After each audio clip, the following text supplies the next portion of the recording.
Umabot sa 1 toneladang shabu na tinatayang nagkakahalaga ng 7.8 billion ang nasamsam sa pinagsanib na puwersa ng PNP at PIDEA sa Pangasinan. Kasunod ng matagumpay na operasyon, personal na bumisita si Acting Chief PNP Police Lieutenant General Jose Melecho C. Nartates Jr. kasama si PIDEA Chief Isagani Neres sa Labrador Municipal Police Station upang magsagawa ng inspeksyon at joint press briefing. 2 high-value targets ang naaresto habang patuloy ang mas pinaigting na kampanya laban sa ilegal na droga sa ilalim ng Bagong Pilipinas.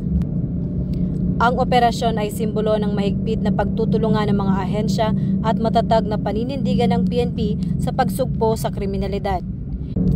Ito ang Bagong PNP sa Bagong Pilipinas, mabilis na serbisyo, tapat at nararamdaman.